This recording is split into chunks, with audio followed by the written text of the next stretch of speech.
Hello বন্ধুরা, welcome back to another video. Then আজকে হচ্ছে জেন কয়েনের যে আছে ডেলি কম্বোটা, সেটা আমি আপনাদেরকে ফুলফিল আপডেট করে দেখাবো। আর আপনাদেরকে রিকোয়েস্ট করবো, আপনারা যারা আমার চ্যানেল নতুন তারা অবশ্যই চ্যানেলে সাবস্ক্রাইব করবেন, দেন পাশে থাকা বেল আইকনটা অন করে রাখবেন। দেন ডেলি কম্বো এটা হচ্ছে আপকামিং আরও কিছু আসতেছে ডেলি ফিউচার। দেন এটা হচ্ছে জেন কার্ড যেটা, সেটা আপনাদেরকে আপাতত নেওয়ার দরকার নেই, আমি রিকমেন্ড করবো আপনাদের নেওয়ার দরকার নেই। দেন আজকে জেন কয়েনের যে ডেলি কম্বোটা সেটা ফুলফিল করে দেখাবো। দেন আজকে ফার্স্ট যেটা হচ্ছে আমাদের, সেটা হচ্ছে টেম্পল মাউন্ট। দেন হচ্ছে আমি এটা ক্লেম করে নিলাম। দেন সেকেন্ডটা হোয়াইট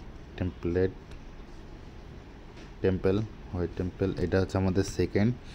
দেন আছে আমাদের ফাইনাল যেটা, সেটা হচ্ছে এটা নেওয়ার জন্য টুলসে যাওয়া লাগবে। দেন স্ক্রল করে নিচে আসবো, আজকে এটা হচ্ছে আমাদের আছে ফাইনাল। দেন আমাদের finally successful 5 million coin add হয়ে গেল। তো ভিডিওটা ভালো লাগলে অবশ্যই লাইক অ্যান্ড শেয়ার করবেন। আর আপনার কোনো মতামত বা কোনো কিছু জানার থাকলে আমাদের কমেন্টস বক্সে জানাতে পারেন।